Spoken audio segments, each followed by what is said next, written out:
آج کا جو مضمون ہے توبہ کے ذریعہ سے بحالی. حزقیاء منسی کا باپ تھا. حزقیاء بادشاہ تھا، اسرائیل کا بادشاہ تھا، یعنی اسرائیل کے بادشاہوں میں سے ایک بادشاہ تھا حزقیاء، اور اس کا ایک بیٹا تھا منسی. حزقیاء بادشاہ جو تھا وہ بہت رحم دل بادشاہ تھا، وہ ایک نیک بادشاہ تھا، وہ اچھے کام کرتا تھا. حزقیاء راست باز تھا، خدا کے ساتھ ساتھ چلتا تھا، خدا سے محبت کرتا تھا، خدا کے آئین کے مطابق اپنی زندگی گزارتا تھا، اور اس نے اپنی حکومت میں بڑے اچھے کام کیے اور اس نے خدا کے جلال کے لیے کام کیے. جب خدا نے اسے سلطنت دی ہے، اختیار دیا ہے، تو اس نے وہ کام کیے جو خدا کو پسند آتے. اس نے وہ اونچے مقام بنائے جو دوسروں کے لیے تھے اور اس نے ڈھا دیے ان کو. پھر اس نے خدا کی مرضی کے مطابق وہ کام کیے جو خدا کو پسند تھے. اور پھر ایک دن ایسا ہو گیا کہ اسی حزقیاء سے ایک غلطی ہو گئی، ایک گناہ ہو گیا، اور اس گناہ کے سبب سے خدا نے اس کے لیے حکم کو جاری کیا اور اس نے اپنے خادم کو اس کے پاس بھیجا. اور وہ یسایہ نبی ہے.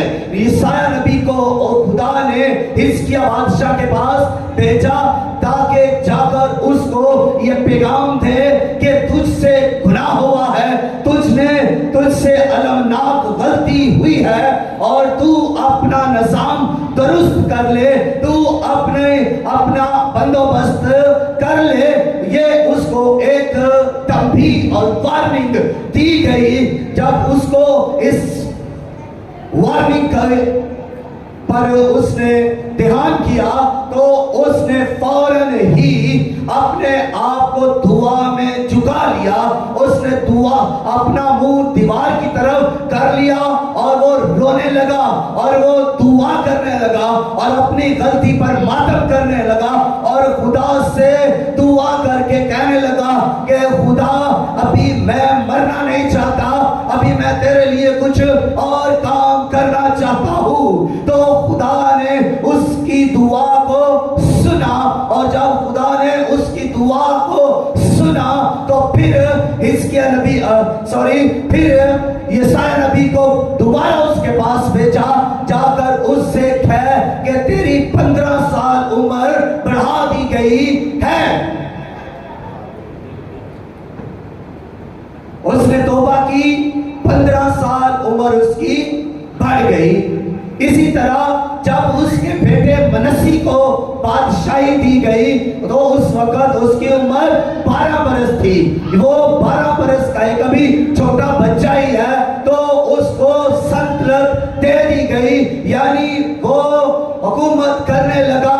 اور جب وہ حکومت کرنے لگا تو اس نے اپنی حکومت کے اندر وہ کام نہ کیے جو اس کے باپ نے کیے تھے، بلکہ وہ اپنے باپ کے بالکل الٹ ہے. اس کا باپ راست باز تھا، لیکن یہ خطاکار ہے، یہ بدکار ہے. اس نے گناہ کیے، اس نے بلیل کے لیے مسبح بنائے، اس نے کئی لوگوں کو قتل کیا اور اس نے کئی زناکاری کے اڈے کھول دیے، شراب کے اڈے کھول دیے. اس نے قتل اتنے کروائے کہ یروشلم کی گلیاں لہو لہان ہو گئی. یہ ایک صفا ظالم بادشاہ ٹھہرا. اس نے ظلم کی انتہا کر دی، اور جب یہ ظلم کی انتہا کر رہا ہے تو پھر خدا جو محبت کا خدا ہے، وہ خدا جو شفقت کا خدا ہے، وہ انصاف کا بھی خدا ہے. اس نے کہا میں یہودا کی عدالت کروں گا اور جو سنے گا اس کے کان چنچلا اٹھیں گے. اور اس نے اپنا ہاتھ اسرائیل پر ڈالا. اس نے اس بادشاہ کے سبب سے بنی اسرائیل اور یہودا کی عدالت کی. جب خدا کا ہاتھ بڑھا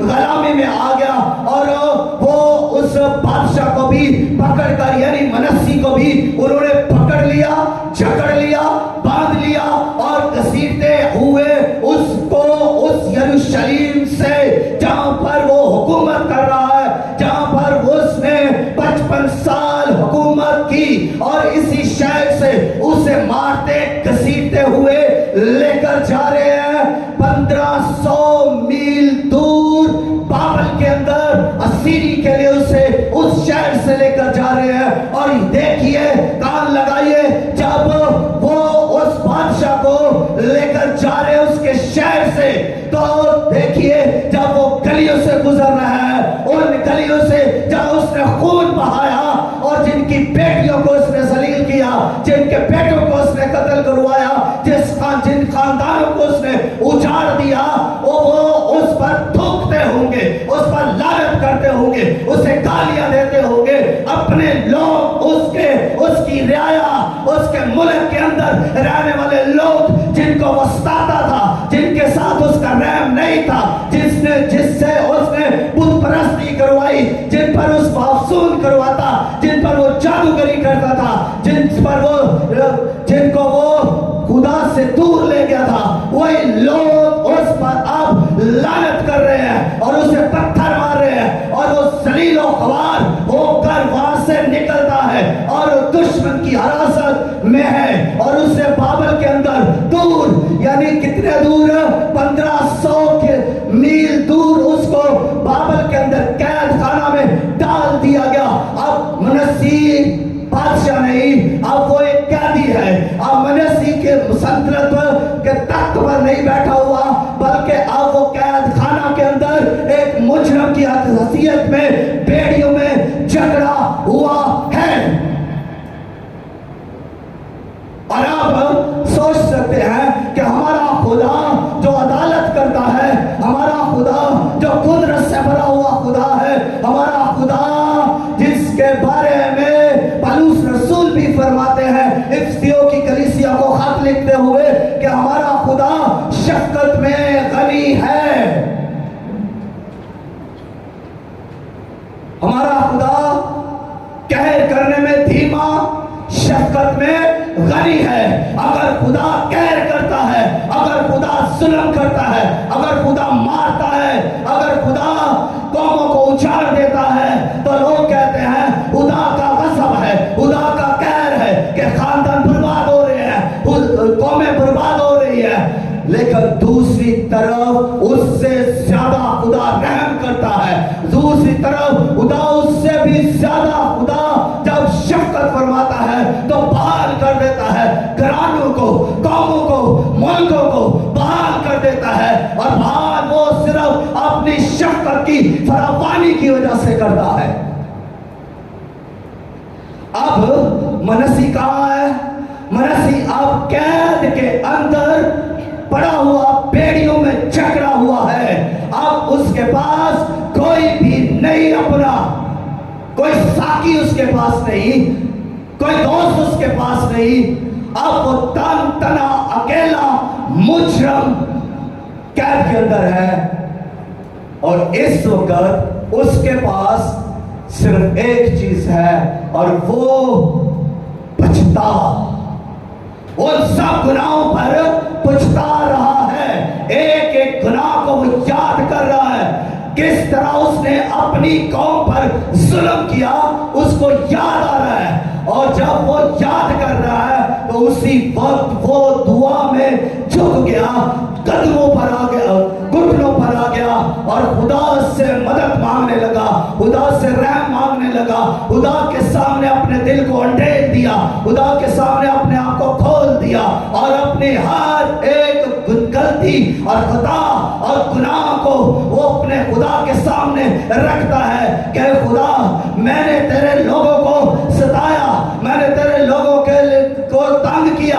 میں نے ان پر ظلم کیا، عورتوں کو برباد کیا اور نوجوانوں کو قتل کروایا، یہاں تک کہ یسایہ نبی کو آرے سے چروا دیا۔